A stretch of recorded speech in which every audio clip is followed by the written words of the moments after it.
Oh man, I was digging that. The Fake Baseball Podcast is brought to you by Underdog Fantasy. Underdog Fantasy is the easiest place to play fantasy sports. It's also the fastest growing fantasy app in the industry. Underdog Fantasy is the best and easiest place to play fantasy sports. Sign up with promo code FAKEBASEBALL to claim your special pick, plus that first time deposit offer up to $250 in bonus cash. With their slick mobile app and user-friendly website, you'll have no problem jumping in and drafting your teams. I really enjoy the higher or lower pick'em games. It's a lot of fun just to go in and pick Luis Ariz over one or higher than a half a hit. It's pretty automatic at this point. But yeah, go check out Underdog Fantasy. Use that promo code FAKEBASEBALL for that 50% deposit match up to $500. Get yourself that $250 in bonus cash. Go check it out now. What is up, everybody? It is the Fake Baseball Podcast. We are here for episode 51. We have officially passed the threshold. It is Blake Meyer here with first my man Dylan Liddell. Dylan, how you doing today? What up, man? I'm doing well. How's it going? It is going good. I took like a 2.5-hour nap in the middle of the day today, which is kind of a no-no, but it felt so good. So yeah, those are always the best. I'm here for Can it. never complain. Yep. Wish I got one. And then with us again, friend of the program, my boss, Nick Pollack, Mr. Pitcher List himself. Nick, how are you doing today, sir? Oh my gosh, never introduce me as your boss again. I don't like that term, being a boss. I don't know. Hi, it's good to be here. Excited to talk about pitching. I'm assuming that's what we're talking about because yes, you really sir. should not have me on anything else. But yeah, stoked for this, and it's great to see you guys. Yeah, we brought you on here to just talk strictly hitting. Actually, JP Crawford is back for the Mariners. Outfield defense. I can be a host. Today. If you need me to be a host, I can do that. That's what you need. I got you. Make sure you guys go check out all the things Nick is doing over with Pitcher List and everywhere else. Pitcher List is the greatest fantasy baseball site in the world. Okay. Soon to be not in your contract or anything like that. This is not. Hey, I'm trying to get a raise. This is the easiest way to do it. But it is not. But we are going to get ourselves into some baseball. Of course, pitching. We talk a lot of hitting on here, so we figured it's only right to get Nick on here to talk some pitching every once in a while. But first, before we do that, I joked about JP Crawford. I do want to give a little update. JP Crawford is back leading off for the Seattle Mariners tonight after the injury and then the scary getting hit on the hand in his minor league rehab game, which I still blows my mind that a minor leaguer would throw inside heat to a big leaguer on a rehab assignment. I get you want to get the big league guy out, make yourself look good a little bit, but there's other ways to go about doing that. I'm not a big fan of it. Am I alone on that, Nick? I mean, he's not trying to hit the guy. He's going to throw inside fastballs all the time, right? Like, it's going to happen. That's true. That's true. You can't just like say like, yo, it's a guy who's come back. I can't throw an inside fastball. Like, no, it's going to happen. You're like, that's JP Crawford. I hate that guy. I know. He's your boy. I get it. I understand. I understand. Hey, defend the guy. I understand. But then other than that, we've got Chas McCormick back as well for the Houston Astros. Chas McCormick has burned me a lot this year because I think I drafted him in every league, including Tout Wars, which Nick is in with me. We played each other last week. I beat you.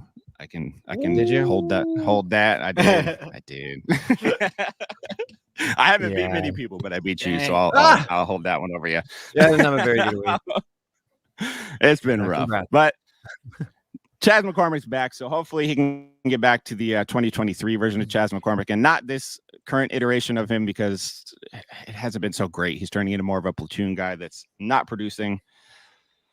But sticking with pitching, the one thing that I think we should cover first before we get into the waiver wire guys, Gerrit Cole pitched to some live hitters today. Nick, how are you? This is like a twofer. Being from New York, and being the pitcher guy. I won't do nothing crazy. How are you feeling about Gerrit Cole's rest of the season outlook? And do you think he's actually closer to being back right now, or is it still going to be a bit? No, I mean, it sounds like it's going to be like a month or so. And I think with the Yankees, especially how they're performing right now, where they don't have an instant need, yeah, just let him do what he needs to do, ensure that he's good to go for the entire season. And I've gotten so many questions. I think I got it 4 times yesterday. What are the Yankees going to do when Gerrit Cole returns? And it's very easy. You just do a 6-man rotation. Let alone, like, we'll see when he returns what the situation will be, right? So it's a lot of it, although a lot of those questions are in the context of Luis Heel. He's pitching amazingly well. The Yankees would be super stupid if they just said, okay, you're doing great, goodbye. You have to seize those moments, right? So we'll see what the situation is when Cole does return. I, again, would expect it to be around like June 10th, June 15th, something like that. It sounds like he's like 3 or 4 rehab starts away. So looking forward to it. And yeah, I don't really see why we shouldn't expect good Gerrit Cole after that. Surprisingly, I was out on Luis Heel at the beginning of the season because they didn't seem to want to let him go 5. You bring me on and you're going to insult me like that. Like you don't listen to the podcast. Unbelievable. I listen to the podcast. This guy. And you just decided to ignore it. Unreal, Blake. I needed to see the Yankees feel confident in him to go 5+ innings. Now that they're letting him go 5+ innings, now the thing is, he was always allowed to. He just wouldn't pitch efficiently enough to do it. Right? True. He would go like 85 innings inside the 5th inning and not get out of it. And now he's throwing strikes at a higher rate. And that's really the thing that got me a little excited in the preseason for Luis Heel's changeups actually showing up. It used to be just a fastball slider combo, not enough as your secondary pitch with the slider being like a 55% strike rate.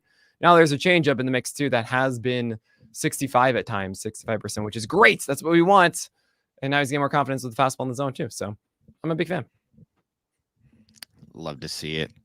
All right. Let's move on to some waiver wire because I know that's what a lot of people are here for. Everybody loves waiver wire. And I want to start off our waiver wire segment with the guy that throws your favorite pitch in baseball, the knuckleball. I remember last episode when we talked about George Kirby. You can't do analysis. Yeah, true. It's like a musician doing a completely new form of music. They have that one album that's just a weird one. Mm-hmm. And it's like, well, I think this is kind of good, right, John? Yeah, not so bad. Becca, what do you think? Yeah, pretty good. That's what a knuckleballer is like. Okay, because you don't know what you're gonna get. Is this actually enjoyable? So I mean, do what you want. It's a unique thing that is opponent agnostic, because if he has his knuckleball working, Matt Waldron's gonna be great. But as an analyst, I'm like, I don't want to trust that. I don't want to trust like a randomness. We're better than that. We're better than a coin flip, guys. Come on. That's what I was going to ask you. Matt Waldron he's been an interesting one this year because he's been a mixed bag of results, which I think comes with the knuckleball. Either the knuckleball's working and you're on, or the knuckleball sucks and you're not on. But what has intrigued me so much recently is the fact that both of his last 2 games came against the Braves and the Dodgers, and he looked great. Yeah, 5 1/3, 6 strikeouts, and then 5 2/3 with 10 Ks. But the thing is, it's a knuckleball. If the knuckleball is working, it doesn't matter who it is. They're not going to hit it, right? The question is less about like the opponent of it. It's just like, does he have a great knuckleball today? Is the wind going the right direction? Like, I mean, really, that's a part of it. Yeah. It's just, I don't know, man. It's why actually literally the first shirt we ever made at Pitcher List, we've made like over 100 since, was "Don't trust a knuckleballer." It's a pitcher with a bandana as he throws. Don't trust him. All right. So then my question is, I know you do ranking updates quite a bit. Where does Waldron sit in your rankings currently? I don't trust him. So farther down? He's not in them. Farther He's down out. then? Oh, he's not. No, yeah. I mean, it's like God. how I do my rankings is it's not like a rest of season projection, right? Mm-hmm. I think a lot of people think Like that right the list now. is just from right now. It's a rest of season projection. It's not. It is if I'm rostering a 12-teamer that I'm assuming is a daily league, and also you can make daily transactions, how I would draft my team.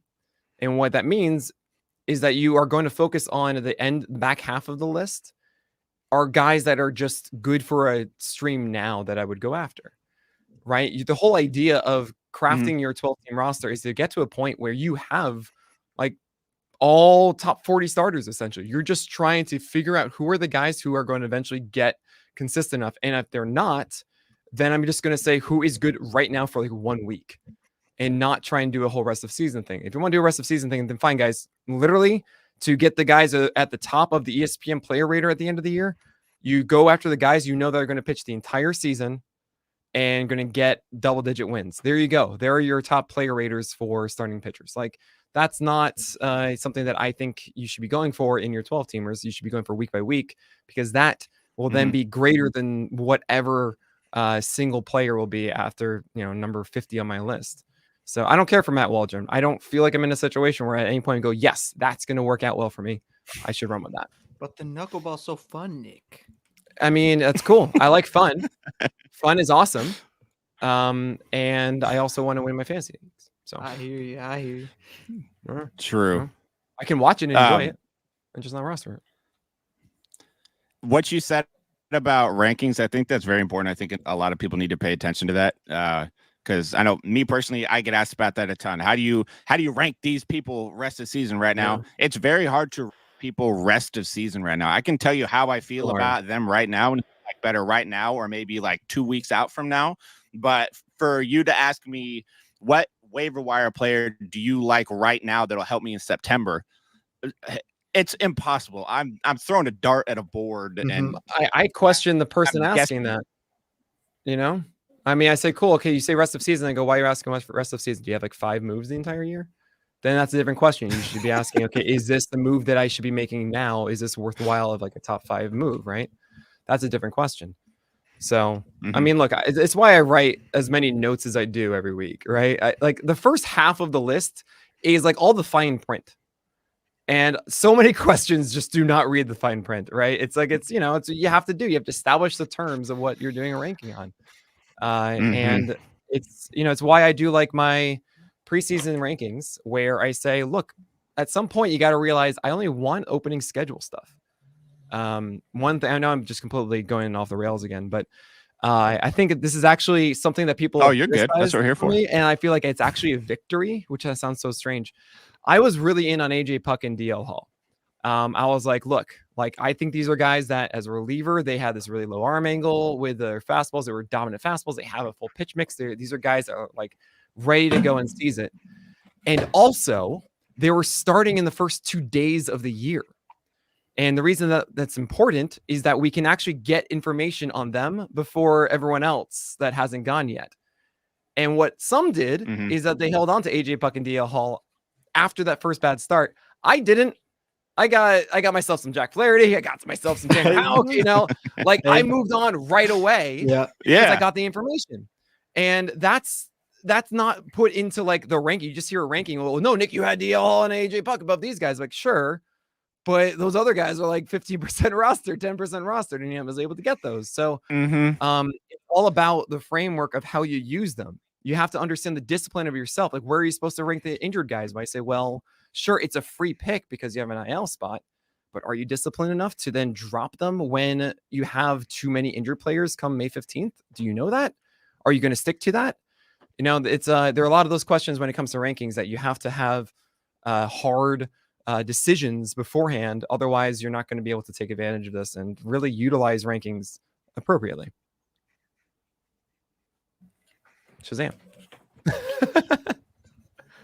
Hear you. One name, Ryan Weathers down in Miami. Now they low-key kind of have a pitching lab like Seattle's. They just keep on putting these guys out there. They have a lot of names. They develop them really well. Throws a good fastball. He's got a good pitch mix, ground ball guy. Doesn't get his fair share of strikeouts. Doesn't walk a whole ton of guys, but didn't really allow a lot of hard contact either. What are your thoughts on Ryan Weathers and how it's been going for him this season? Yeah, it's kind of interesting. Four-seamer comes in hard, 96, but everything else on it is very pedestrian and, if anything, below average. It might surprise you to know that despite throwing 96, he has a 6% swing strike rate on the pitch this year. So Ryan Weathers, okay, you're having decent results on it. But 37% ICR is good. ICR being ideal contact rate. You mentioned he's not allowing hard contact. That's right. We love ICR here at Pitcherless because it's just all the good things that a batter can do on contact. And you want to see under 40% on a fastball. Ryan Weathers, 37%. I think that's keeping his head above water. The thing is, the changeup and the sweeper have their moments and then are not that consistent. For example, the sweeper has a 49% strike rate, which is an atrocity. Oh my gosh. I complain about like Christian Javier's like 56% on a side. I mean, you gotta get those numbers up. 49% is just so bad. And you throw that 21% of the time. This isn't like a rarity. That's just a giveaway. Ugh. So you got to do better with that one. And we have seen starts recently that Weathers actually has gotten some strikes on that. That's good. The changeup is really the only moneymaker for him, right? 20% swing strike, actually closer to 21% for that changeup for Ryan Weathers this year. 37% ICR, 65% strike rate. That's cool. I don't know. He has a lot of mistakes with it. He's let home runs on this pitch. This is actually the home run pitch for him, which isn't very fun. And then he also has a sinker, which is sometimes okay, and does prevent hard that's the one I'm contact, curious about. Is the he doesn't throw it that often, and it's really to lefties, right? It's whenever Right. you see like a 10% usage sinker, that pretty much means cool. You figured out the thing you're supposed to do with sinkers. I'm proud of you. That is 17% usage against lefties. You're supposed to go inside with sinkers, same-handedness. Exactly. I see so many guys do it the opposite, where you throw it against their opposite hand batters. I'm like, no, Framber Valdez, please stop throwing 50% sinkers. It's righties. Like, why do you think you have so many hard hit balls and all these hits? I don't know. So anyway, you have Ryan Weathers doing the right thing here. He's going arm side location about 36% against lefties on this. He's not jamming them as much as I would want. But it's still 33%, which is 79th percentile on that, which is good. And it's part of the reason why he has that much effectiveness with the sinker. He still does throw it against righties, though. And it's like still 9%. And it's all down and away. And I guess that sets up his changeup. But I don't know. Ryan Weathers is like kind of pedestrian to me. He pitches for a winning ball club. Just kidding. It's the Marlins. That is, yeah. So it's like, what are you really chasing here, right? He's been a little bit fortunate, 234 BABIP that, as I was just outlining, it's really the changeup, just a sub 200 that probably should get reversed. Same with the sinker, 125. Yeah, I don't know. The last two starts have been good. The first one was like fastballs down the middle, and the Tiger was like, "What's that?" And they had nothing. They couldn't do anything with it. The last start was much better. I believe it was against the Brewers. Where he walked 3, struck out 8, but there was a lot more going on with the changeup involved too. Better locations of the fastball. Some, believe it or not, good sweepers at 60% strike rate. So 45% CSW there. Hopefully that's an indication for the future. But yeah, I wouldn't really go after Ryan Weathers. I think it's just not enough of a ceiling to chase, especially with those fastballs that don't really get the whiffs that you want in an inconsistent sweeper. Ta-da. Yeah, he's somebody that I completely agree with you. I'm never not going to agree with you, Nick. Maybe sometimes. Maybe you should. I certainly do not know everything. But I've been asked about Weathers by a few people. I like him in the short term, and by short term I mean I like his start against Arizona coming up. I think Arizona is a team you can get to. They're kind of a middle of the road offense for me that I don't hate. A streaming a pitcher against right now, which is essentially what you're doing with Weathers. 10% rostered on Yahoo, 4% on ESPN, which means CBS is probably 18 to 20% around there. I don't hate it. Yeah, and I like I think it's 3 straight quality starts. That's kind of what I target in streaming pitchers. I look for quality starts rather than chasing wins. I think. Yeah, I mean that's the benefit of Weathers is that, and really all of the Marlins, like they'll just let him fly. They're like whatever. I think he's actually up to 4 now. With 2 against Oakland and the Dodgers, and then only 1 earned run allowed in the last 2 for 15 innings. So look at that, Weathers. Okay, I got it. I have one question for you though. How do you? I never know the answer to this. Okay. How do you judge an offense? When I'm doing like my weekly waiver wire article, for example, for Fantasy Pros, and I'm adding my pitchers at the end. I judge an offense on typically their last 2 weeks is what I typically look at and see how they're trending right then, because I think that can give you a better idea rather than just looking at their full season long numbers, because injuries have happened, lineups have changed. Yeah, sure. Bats been caught up, sent down. So I typically look the last 2 weeks and I go from there. Arizona is certainly a good offense in terms of contact, but Corbin Carroll's struggling. Christian Walker's cool. He's not like the elite Christian Walker that we've been seeing. Ketel Marte is on I think it's a 19-game hitting streak right now, but he's got 1 hit in like all but 3 of those games in the hitting streak. Right. So he's not. It's a cool hitting streak, but he's in like 266 during that time frame. Funny. So like I judge it in more of the short term when it comes to streaming options for pitchers for me. Okay. Yeah, I mean 2 weeks sounds about right. Sometimes you can find some cool things like K percentage in that time being abnormal, or versus lefties versus righties, all that kind of stuff. We're working at Pitcherless to find a much better way to do this with PLV, essentially, because even inside those contexts, it's well, sometimes they score like 20 runs in a game, and then it's just that whatever, it's just one day. Also, some teams just have to deal with the best rotation in baseball, which is definitely not the Mariners. So just kidding. Just had to do that to you, Blake. Don't disrespect us like that. I mean, what is the best rotation in baseball right now? Is it the Yankees? Are you saying that because you're from New York, or are we forgetting that? I didn't really think about it before, but like maybe it is. The run Seattle starters have been on this year, and now they have Brian Wu. Well, and look at what Wu was doing tonight. Yeah, like is he killing it? He's shoving right now. Yeah, the boy Wu. Yeah, you guys are Wu girls. I'm a Wu girl. Absolutely. Yeah. That's what's up. I mean, here's the thing: Phillies are a 2.63 team ERA as a starter, which makes sense. You have Suarez, Sanchez, of course, to pair with, and Turnbull's run, which is the funniest thing ever. Why does anyone look at Spencer Turnbull and go like, no, we'd rather have Taijuan Walker? Yeah, that's the guy. I have no idea.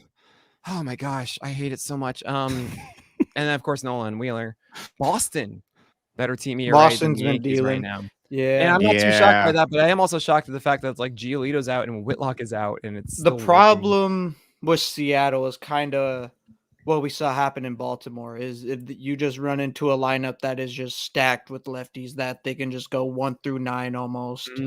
Then they had a tough weekend. They had a real tough weekend against Baltimore. So that's a really good point. That's the kryptonite, is them not having those lefties to combat that. They can just fill out the whole lineup with lefties. So, I mean, I even think about that Mariners rotation. You know, you have Castillo, you have Kirby, you have Gilbert, you have Wu, and you have Miller. And all I want to say is Ray trade really kind of, I don't know, it didn't feel good to me at the time. It's still that's interesting. Doesn't. Yeah. I mean, I think it made a lot of sense. You really don't know what Ray's going to give you later this year. No, you don't. But it's just more so the lefty. I mean, look, what's the biggest flaw of the Mariners right now? It's not the rotation. It's offense. So they got a bullpen. Yeah, interesting. Offense. It's offense. Okay, bullpen, schmolpen, you can figure that thing out. That's fine. Offense Rayleigh is lacking. He's backpacking the offense. Nothing to worry about, Blake. So with the Mariners, I'm just thinking to myself, man, it's about time that someone learned a cutter, which was Logan Gilbert this year. But gosh, that really needs to go like the flu through that entire rotation, doesn't it? Yes. Oh my gosh, it should be the year of the cutter, guys, not the year of the splitter. It should be the year of the cutter.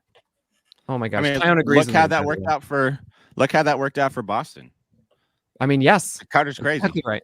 They learned it in the middle of last year. I mean, finally, it was really funny. Cutter Crawford had a terrible cutter for a while. I was like, this ain't right. And even he was looking in the mirror. He's like, no, I am a cutter. Be the cutter. And then he has like a legit cutter now. You know, it's great. It's wonderful. Where were we? Huh? You know what? This is where we are. I'm gonna run this for y'all real quick, watching this, and then we're gonna get back for our last 2 players real fast.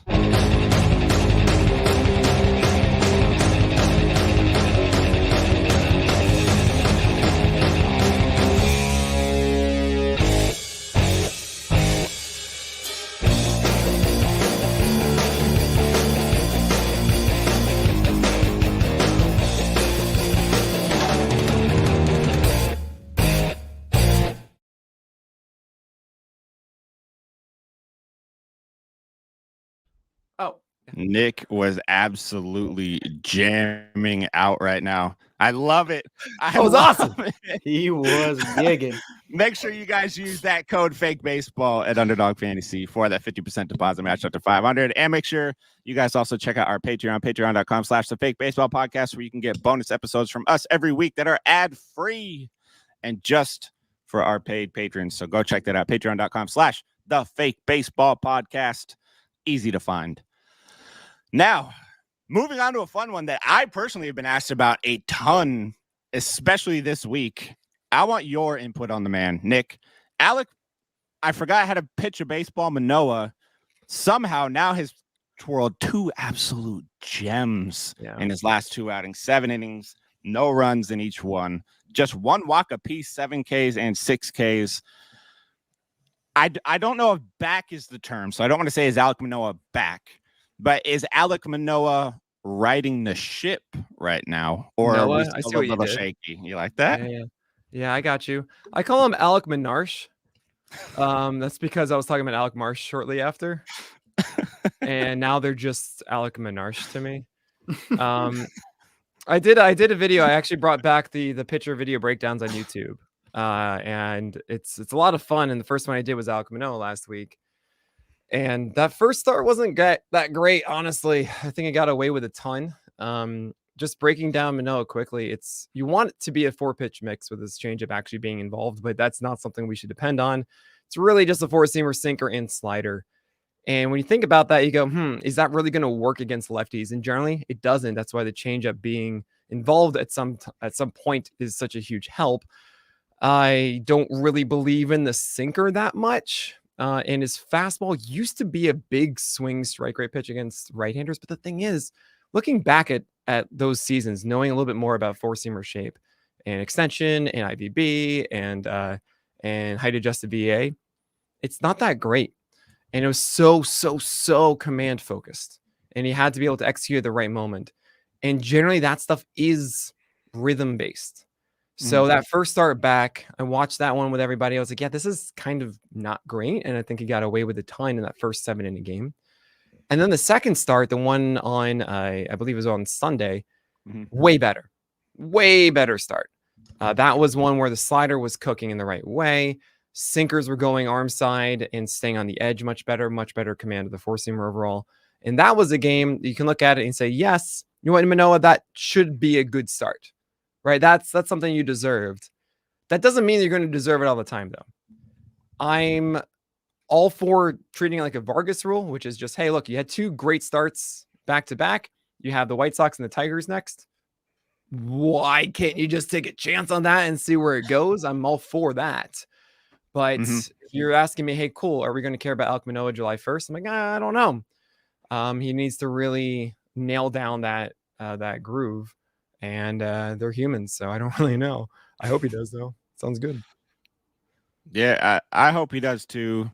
I'm in the camp of I still kind of need to wait and see what we get, because I don't think 2 good starts can wash away all of the bad that he's shown last year and at the beginning of this year.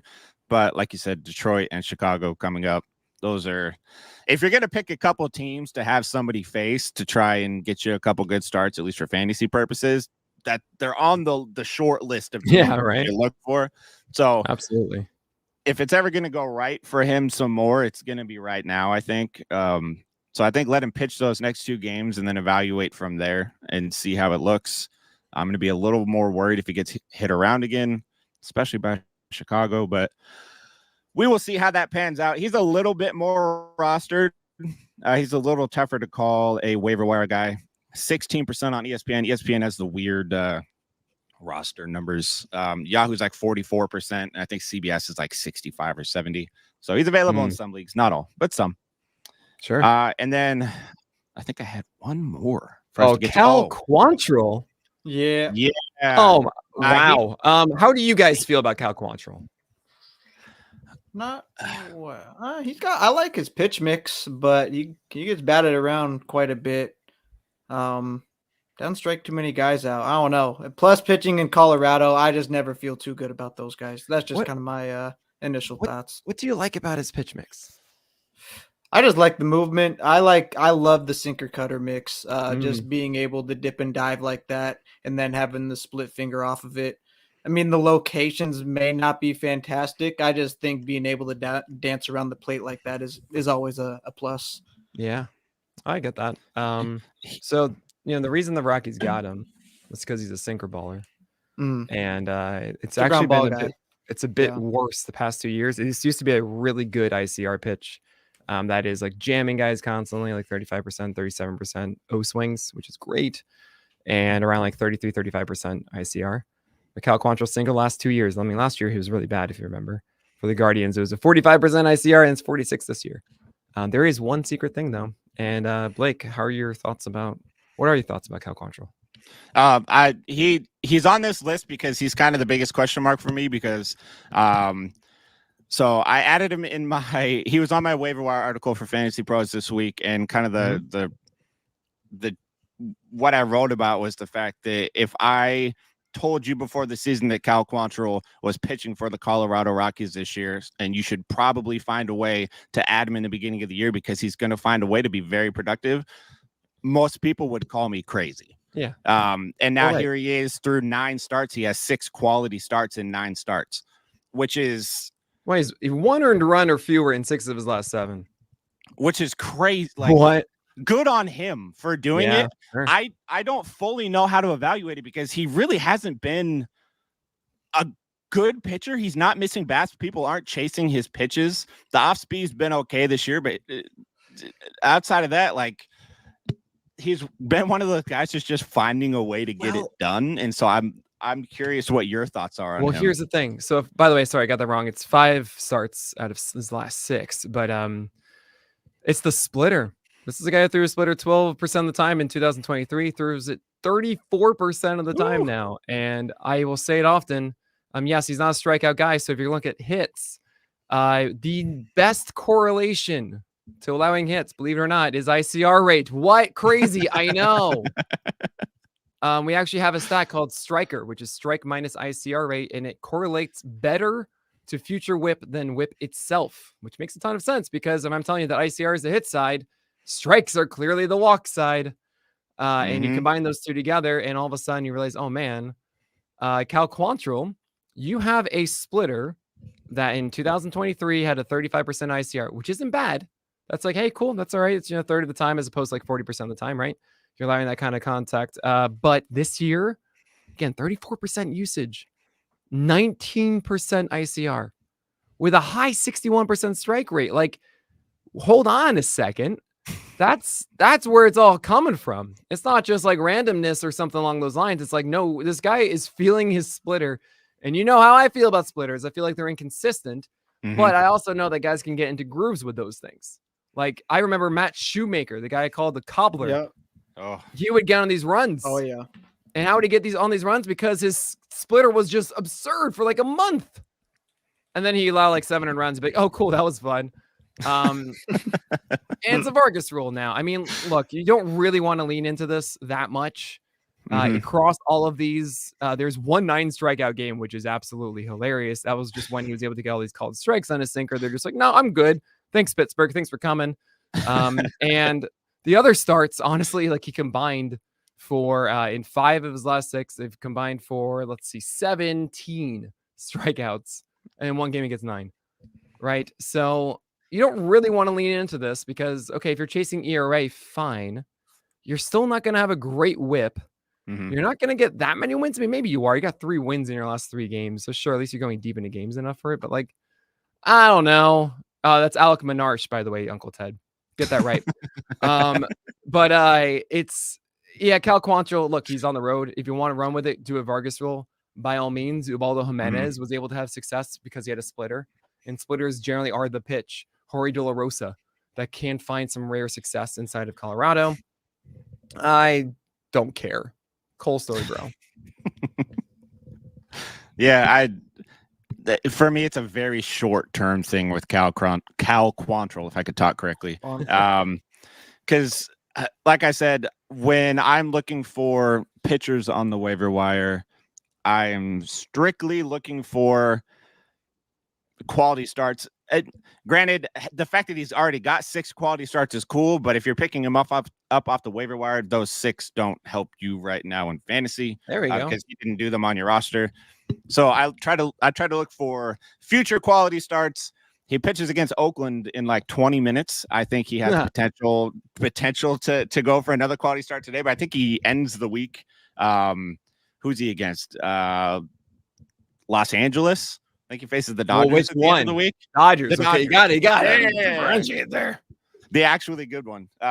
So that one's a little iffy. So he's kind of a shorter term guy for me where you can pick and choose your spots. Still, big question mark for me. I love that you pointed out that he's really leaning into the splitter. That does make a huge difference. But yeah, he's been one of the weirdest guys for me at the beginning of the year because the production's there, but it's Quantrill. There's always a reason. Okay, you can just follow the pitches, follow the data. If he's doing well, then something is doing well.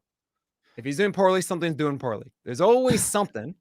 Is this just a commercial for Pitcher List? I don't know what Pitcher's List is, but I know what Pitcher List is. And yes, come on by. It's where all the data is.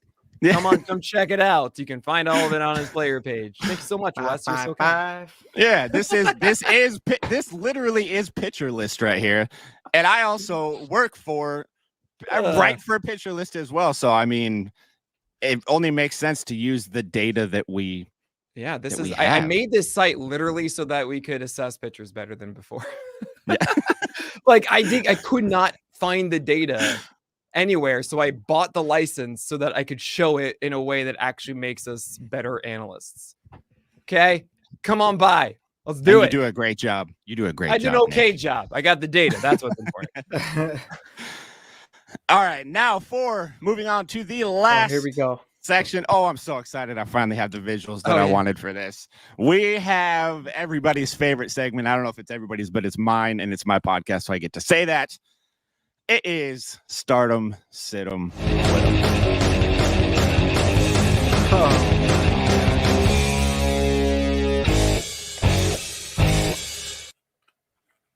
It's like a game show. Shout out Uncle Ted for the awesome graphics. I'm working on getting these bad boys mixed in here as we go. The production value is through the absolute roof right now. Oh boy. So if you're new to this, Stardom, Sid'em, Quit'em is where I have come up with lists of 3 players that these two do not know about. I am going to give each of them the list, tell them to start one, sit one, quit one. I again need to preface this by saying whichever one they say quit, that does not mean drop them. So please, for the love of everything, do not take this as an endorsement to drop whatever player is on the quit list. Like I said last week, it's kind of an F, marry, kill scenario, but like in the fantasy baseball world. Yeah, I'm not. I would never. Thank you so much. I would never. I know better than that. But it is Stardom, Sid'em, Quit'em. And so this is the pitcher version. Nick, going straight to you. 3 guys here. Ranger Suarez. Oh, man. Shota Imanaga and Yoshinobu Yamamoto. Come on. All right. You got start one, sit one, quit one. It's pretty easy. It is kind of nuts. Ranger Suarez had 10 strikeouts tonight against Texas, and it just won't end. It just won't end. It's actually kind of interesting about that. I'm just going to have a quick spiel about it. He had 26 foul balls. When we hear foul balls going up a ton, it's usually taken away from the most common outcome. And for Suarez, foul balls generally are balls in play. So you remove those, that means you can get closer to strikeouts. Some other guys will have a lot of foul balls and actually means more balls in play because it takes away from whiffs. Just something that's fun there. That's why he had 10 strikeouts against the Rangers. He's the one I quit, obviously.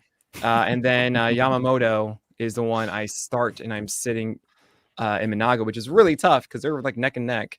And Imanaga is destiny. It was prophesized that he would be an ace is gonna ace because his name is I'm an AGA, and he's so good.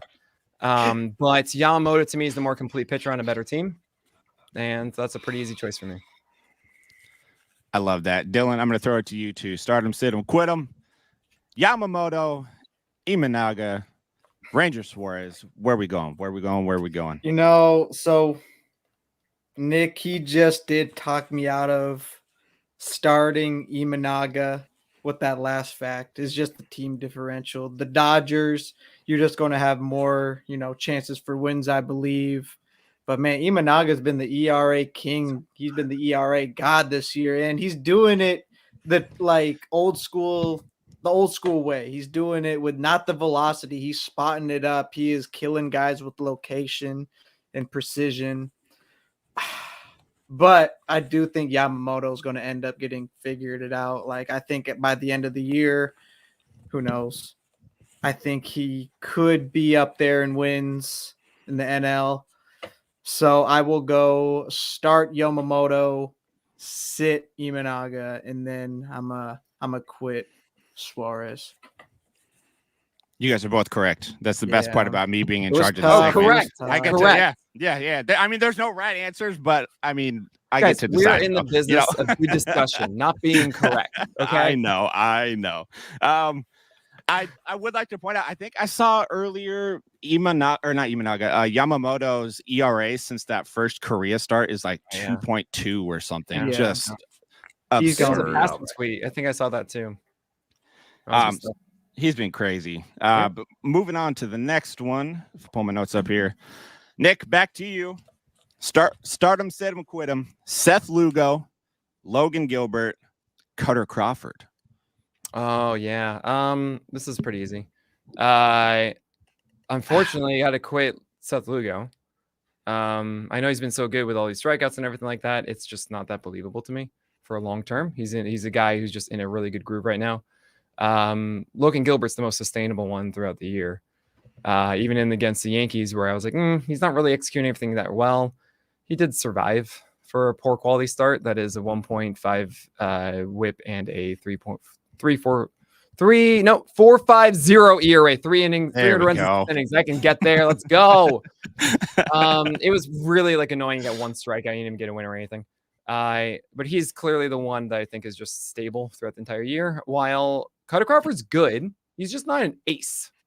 He doesn't really have that leader pitch, is what I like to call it, where it's a 3-pitch mix of cutters, sweepers, and 4-seamers, where none of those are like, okay, here I am. I got this. I need this pitch right now. I got to put him away. This is it. He can't touch my fastball. He can't touch my whatever. He doesn't have that. It's really just kind of figuring out each at bat as it goes. And I think that's why we don't see those 8-inning big monstrous start from Crawford. It's always a little bit inefficient at times, or it works out and it goes there, but it's not this overpowering electricity. And that has me a little bit worried as far as his cap or his ceiling goes. And Lugo's going through a nice, wonderful thumbs up, but that's not going to last. So we're going to start Logan Gilbert, sit Cutter Crawford, and I'm so sorry, we got to quit Lugo. So before I throw it to Dylan, I got to ask you, if I had put Tanner Houck instead of Cutter Crawford, would that change anything? Oh my gosh, this is neck and neck, but no, it'll be Houck as quit. Okay. Yep. I have fun coming up with these, digging through kind of similar players. I couldn't decide the list. Yeah, I couldn't figure out who to go with. But Dylan, I'm going to throw it to you real quick. Seth Lugo, Logan Gilbert, Cutter Crawford. Start them, sit them, and quit 'em. Yeah, I'm step for step with Nick again. We were talking the other day.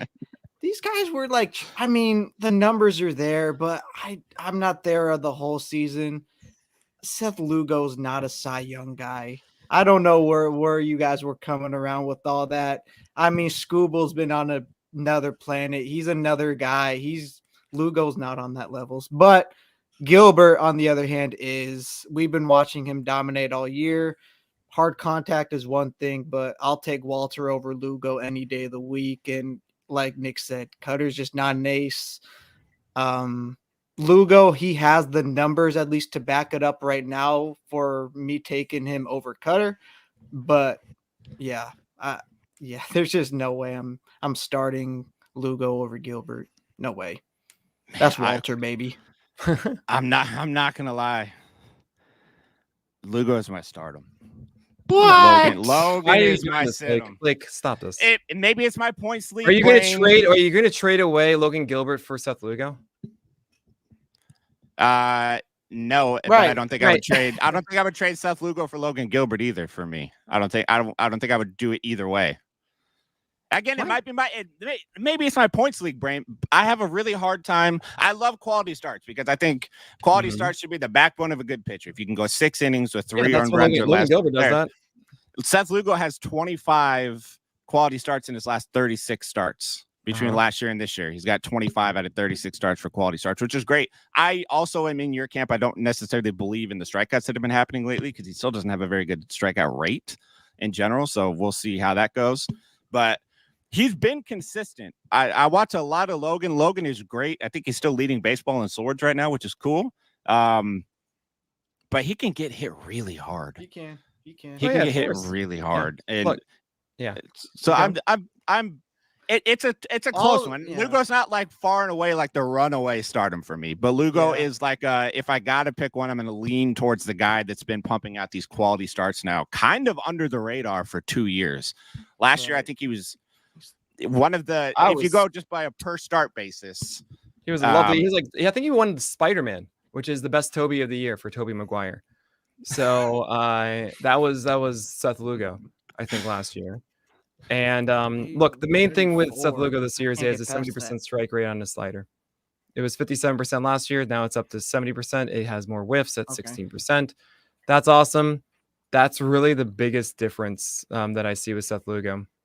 I don't really think that it's a huge thing that we should buy into. I don't think his 190 BABIP on his four-seamer is going to stick. I mean, let's be real here. I don't think the 172 BABIP on his slider is going to stick. So it's a clear showcase of like, he's good, he's fine, but he's not this. And like, we're talking about the future, and you want to see great 179 ERA with a sub 1 whip. I'm so happy it's going the way it is. I love the fact that he's had 8, 9, 10, 12 strikeout games in 4 of his last 5. Don't forget, in the previous first 5 games of the year, he had a total of 14 strikeouts. This is a guy who's had 4 amazing strikeout games, and that's what's really leading the entire charge. That to me just seems less believable than what Crawford and Gilbert are doing. Yeah, Ted brings up a good point. Like the M starters, they get hit really hard as a group if the opposing team's just aggressive at the plate. That's just how you get to the Mariners. Just be on them early, be on the fastball. Luis, Kirby, it happens to them too, but you just can't let them to get to their secondary stuff. Just get on them early. That's the recipe for beating the Mariners, honestly. And to play a little devil's advocate to myself, I think Lugo has like a 90% left on base rate, which is not going to. Obviously, that's going to point to a little bit of regression there. But I 90%, 253 BABIP, 10% homer fly ball rate. The Holy Trinity equating luck not in his favor at all. We got to. Part of that's my points league brain. Those quality starts are points league. I get it. Incredible. All right, last one here. Shameless plug. Also, go check out my Points League Paradise article over at Pitcher List. My newest one came out today. Go check that out. Comes out every Tuesday at Pitcher List, baby. The best baseball site in the world. Yes. And then last one, stardom, sit 'em, quit 'em, Nick. This one might be a little harder. We'll see. First, Hunter Green. Ooh. Second, Gerrit Crochet. Third, Paul Skeens. Stardom, sit 'em, quit 'em. Oh, this is that's easy. Dylan, you go first. Yeah, I'm gonna go start Skeens. Yeah. I'm cutting Crochet. Who was this? And then whoever. You're quitting Crochet? Hunter Green. Hunter Green. Oh, wait, no, it's Green. Yeah, no, Green's been my guy for a while. I'll cut Crochet. Yeah, I'll make it quick. Why do you disagree, Nick? I think that Hunter Green's fastball is too variable. I actually think that Gerrit Crochet's four-seamer is better. And also, Gerrit Crochet doesn't have to deal with Sin City. That is Cincinnati. And they also are both like the same win probability. Hunter Green's slider is sometimes really good and fills his zone with strikes, and sometimes it's not. It's not like the Spencer Strider, Jared Jones slider that is going to be like a 25 to 30% swing strike rate pitch. Mm-hmm. Meanwhile, Crochet has technically 3 secondaries as opposed to really just one that he's been using. But I think that the four-seamer is just more consistent with Gerrit Crochet these days than Hunter Green. And I'm going to go with that instead. Okay. I mean, I can't. Yeah, it's clearly Paul Skeens. Let's just say that. It's Paul Skeens at 1. He's on another level, man. He's like 2 starts away from Aces going to Ace at this point. Yeah. I'm going to be honest with this one. So I was going to put Jared Jones in there as well. But that's like this is my fault. This is my fault because I couldn't remember if last time we did this was with Frank Frank Stanfield. Oh yeah, Frank Stanfield. And I might have asked him the same group of players. Ah, and so doesn't like matter. with Gerrit Jones in there. And so I couldn't remember. So I was like, I need to mix it up. Wait, Hunter okay, Green is hold the on, put him for hold me. on. Let's get rid of Skeens. Let's do Gerrit Crochet, Hunter Green, Jesus Luzardo. Oh, Blake, we'll start with you. You know what's funny? Yeah, thank you. You know what's funny with that is I actually initially had Luzardo on the show sheet for today to talk about, but I took him out for time purposes. So you bringing up Luzardo. Hit me with the names again. It's Luzardo, Crochet, Luzardo, Hunter Green. It's with an A. Crochet, Hunter. Luzardo, Hunter Green. It's gonna be Crochet, Stardom. Okay. Situm, Luzardo. Quit him, Hunter Green. Even though like I Dylan, really like you're in Hunter Green, shambles. and I like this first Hunter Green. I love Hunter Green, man. I've been on his. Yeah, I've been a fan of his for a long time now. Yeah, that's tough. Yeah, it's tough. I think I have Luzardo at start, Crochet at sit. Okay. And I don't even care about that third guy. Whatever. Okay. Who cares? Luzardo to me, whatever. better slider command right now. Yeah, Luzardo, he's looked good his past couple times out too. Right. Yeah, last two, and he was hurt, and he had Mhm. 2 bad starts, and then a weird one. He got hurt, and that feels like it was a residual effect. Yeah, I just feel like Luzardo was slider and changeup are just too good. Yeah, it's close between Crochet and Luzardo because Luzardo does have a really bad 4-seamer shape, and that does mean that if he doesn't have that command, then it can be kind of rough. They're all kind of cherry bombs to me, and they're both like high strikeout cherry bombs, like the old version of Robbie Ray or Matthew Boyd, back in the day, or like Matthew Boyd. big strikeouts like questionable ERA. That's like Taj Bradley. Oh, yeah, where's Taj Bradley in this, guys? Huh? Where is he? He was going to be on here too. He was going to be on here too. He looked okay yesterday. He got touched up yesterday, but he was so good. Was the 10 strikeouts yesterday, which was nice. Yeah. Taylor 2 players. That was a fun one. That's a fun video. Oh, go look at that. I would like to point out over in the community tab on YouTube, for those of y'all watching on YouTube, we got a decent number of people watching right now. I put a poll up on YouTube earlier. I'll just throw it to you real fast, Nick. Same question, kind of the same players. Who's the best starting pitcher in baseball under 25 years old? Hunter Green, Gerrit Crochet, Gerrit Jones, or Paul Skeens? Oh man, it's Gerrit Jones. That's what the poll is trending towards right now. So I think what's interesting to me is we had an understanding that Paul Skeens number 1, blah blah blah, and then Gerrit Jones was 95 last year. He was throwing 95. He wasn't throwing like 98. So there's this idea that he's the same guy from last year. Thus, we're not allowed to think that it's Gerrit Jones, but it's Gerrit Jones. So yeah, he's amazing. I agree with you there. And also, I would like to point out, I thought it was wild that Gerrit Crochet was only 24 years old because he debuted in 2020. Yeah. Which is that one caught me off guard when I saw that he was only 24. But this has been episode 51 of the podcast. Nick, tell the people where they can find you. Well, I mean, the most important thing, guys, if you're still listening to this and you're watching on YouTube, which you should be, because that's a fantastic thing to do and super fun. These guys are great. You should be leaving them a rating or review on iTunes. What are you doing? It goes so far for these guys, and they put a lot of work into this, and it goes so far for them. So you should definitely do that. Go to wherever you listen to podcasts and rate and review the Fake Baseball Podcast. Thank you, Nick. I appreciate that very much. We've been doing a real good job trying to grow this thing. Our live stream numbers have gone through the roof. Our download numbers have been trending up consistently month after month as well, which is cool. We've been having a blast with this thing. So I appreciate it. I appreciate you coming back on too. And I think you came on for, I think it was end of January was the last time you came on. So I'm always happy to be on here. This is always a fun time. You guys are great. Yeah, thank you. Again, go follow us on all socials. Follow Nick on Twitter at Pitcher List. You can see all the content that gets put out from Pitcher List. Go follow us at Fake Baseball Pod everywhere. On X, we are at Fake Baseball. And then show update for this week. The next show is not on Thursday. It is tomorrow. And we do have another guest as well. We have Mr. Jolly Olive from Talking Baseball and John Boy Media coming on with us tomorrow. Yeah. He had to make Wednesday work instead of Thursday. So we're doing back-to-back days. So there we go. Come check us out tomorrow. Go check out Pitcher List. And we will catch y'all tomorrow.